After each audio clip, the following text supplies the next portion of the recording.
हम लोग ये कहना चाहते हैं कि यह कोई देवभूमि नहीं है। घोषित कीजिए कि यह कोई देवभूमि नहीं है। कहीं कोई नियम नहीं है। कहीं कोई लड़की अगर असुरक्षित है तो वो कहाँ जा कर के शिकायत करेगी? कोई समिति नहीं है उसके लिए, ना आंतरिक समिति है, न लोकल समिति है कंप्लेन करने के लिए। तो क्या मतलब, इसका क्या मतलब होता है? तो जो पर्यटन प्रदेश का एक हवा बनाया गया है हमारे आगे, उस पर्यटन प्रदेश की जो मैं के पीछे अंकिता जैसी लड़कियों को झोंका जा रहा है, तो हम किस पर यकीन करें? ये सन्नाटा तोड़ के आ, सारे बंधन छोड़ के आ, ये सन्नाटा तोड़ के आ, सारे बंधन छोड़ के आ। सारी दुनिया तेरी है, ये सारी दुनिया तेरी है, सारी दुनिया तेरी है ये। पर्यटन के नाम पर सब कुछ हो रहा है। यहाँ पहाड़ खोदे जा रहे हैं, सड़कें इतनी बनाई जा रही हैं, चाहे धार्मिक पर्यटन है, चाहे और किस्म का पर्यटन है। तो उस पर्यटन में क्या है? उस पर्यटन की जड़ में क्या है? अंकिता जैसी लड़की को उसी पर्यटन के कारण अपनी जान देनी पड़ती है। उससे कहा जाता है कि इस रिजॉर्ट में कोई वीआईपी आएगा और तुम्हें उसको एक्स्ट्रा सर्विस देनी पड़ेगी। तो जो पर्यटन प्रदेश का एक हवा बनाया गया है हमारे आगे, उस पर्यटन प्रदेश की जो मैं के पीछे अंकिता जैसी लड़कियों को झोंका जा रहा है, तो हम किस पर यकीन करें? तमाम कानून हैं। निर्भया का केस आज से 10 साल पहले 2012 में हुआ। उसके बाद तमाम परिवर्तन हुए, कानूनों में संशोधन हुआ, इतनी लंबी लड़ाइयाँ हुई। हर कोने में, हर सड़क में, हर चौराहे में छोटा सा मंदिर खड़ा कर देने से क्या कोई देवभूमि बन जाती है? यहाँ के सारे देवता कूच कर गए हैं, इस बात को हमें मान लेना चाहिए। मातृशक्ति ने उत्तराखंड बनाया क्यों कहते हैं? उस मातृशक्ति को आप कहाँ पर रखते हैं, कहाँ पर खड़ा करते हैं? हमारा सबसे बड़ा ये सवाल है कि फिर ये कहना छोड़िए कि मातृशक्ति को नमन। मातृशक्ति ने उत्तराखंड बनाया, मातृशक्ति सबसे बड़ी है। अगस्त में एक घटना हुई थी हेलंग में, जो चमोली ज़िले में है, जोशीमठ के निकट। वहाँ एक महिला से घास छीनने की घटना हुई थी और इसके पीछे जो पूरा हाथ था वो वहाँ जो परियोजना चल रही थी और उसको चलाने वाले थे एनटीपीसी के लोग, उनके द्वारा की गई। उसके बाद एक और कांड हुआ जिसमें कि एक युवक को, एक दलित युवक को मारा गया सवर्ण लड़की से विवाह करने के कारण। तो इससे लोग आंदोलित हुए।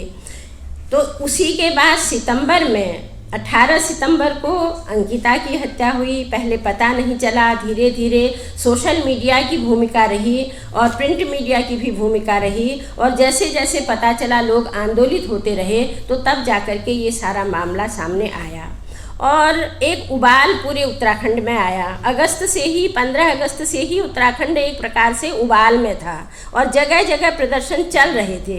और जब अंकिता का केस हुआ तो सोचिए कि सारी हदें टूट गईं।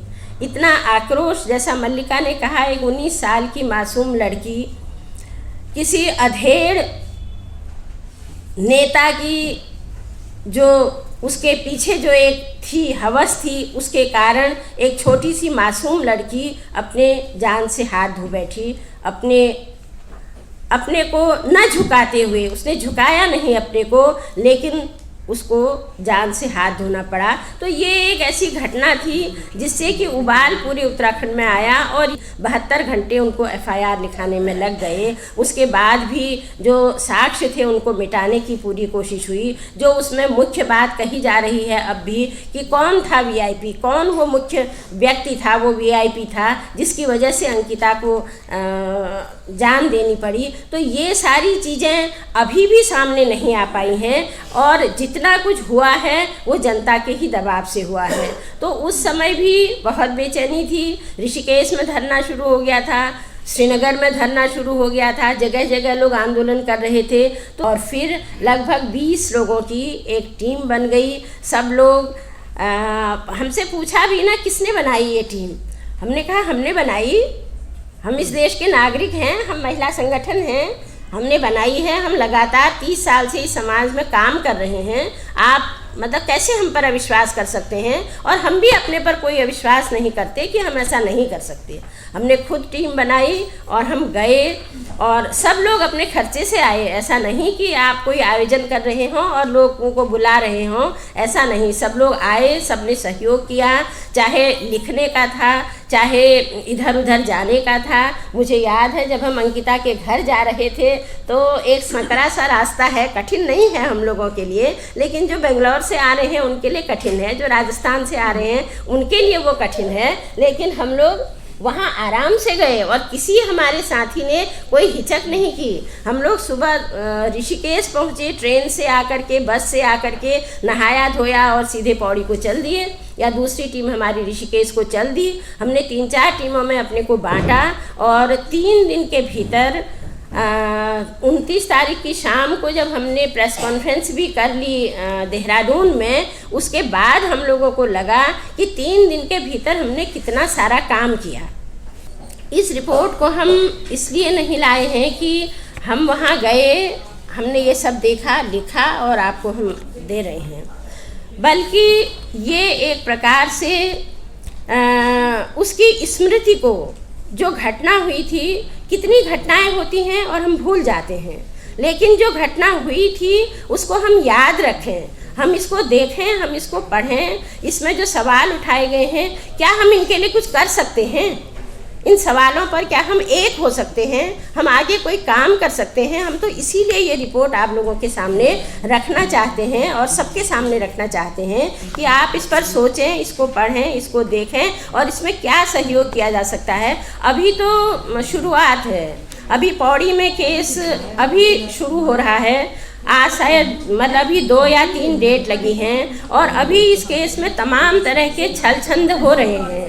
पहले नार्को टेस्ट की अनुमति दी गई, फिर नार्को टेस्ट खारिज कर दिया गया कि शायद अब नहीं होगा। अंकिता के माता पिता को वकील देने की बात की गई हाई कोर्ट की ओर से, लेकिन वकील कौन दिया गया? जो कुछ दिन पहले जो अभियुक्त हैं उनकी ओर से लड़ रहा था।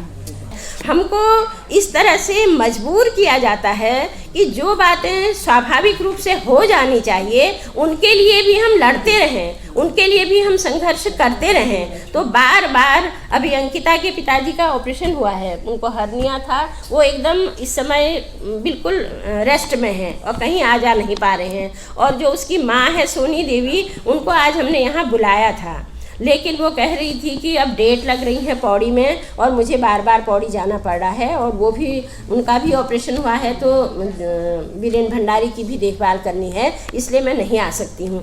तो अभी तो केस शुरू हुआ है और बहुत बहुत बातें आगे इसमें आएंगी। अभी आपने कुछ दिन पहले पढ़ा होगा कि जो पुलकित आर्य का पिता है विनोद आर्य, वो वहाँ जा रहा था उस रिजॉर्ट में, बनंतरा रिजॉर्ट में, और वो रिजॉर्ट जिसको कह रहे हैं कि वो सील किया हुआ है। फिर पूछा गया कि क्या ये सील है, तो नहीं, ये सील नहीं है। लेकिन हमारे साथी जब बनंतरा रिजॉर्ट में गए तो उनको वहाँ तमाम पुलिस खड़ी थी और उनको अंदर जाने ही नहीं दिया। वे बाहर से ही लौट आए, कहा नहीं यहाँ तो सब सील है, लेकिन वो सील कुछ नहीं है। वो विनोद आर्य के लिए सील नहीं है, लेकिन महिला संगठनों के लिए वो सील है। और उसी रिजॉर्ट को तोड़ भी दिया गया है, साक्ष्य नष्ट किए गए, लेकिन उन पर कोई कार्रवाई नहीं हुई। तो इसीलिए ये मांग थी कि सीबीआई को जांच जानी चाहिए। जो वहाँ की पुलिस है वो ठीक से जांच नहीं कर रही है, एसआईटी, लेकिन वो मांग भी अभी अटकी हुई है और हो सकता है सुप्रीम कोर्ट जाएं इस मांग के लिए कि सीबीआई को ये जांच जाए।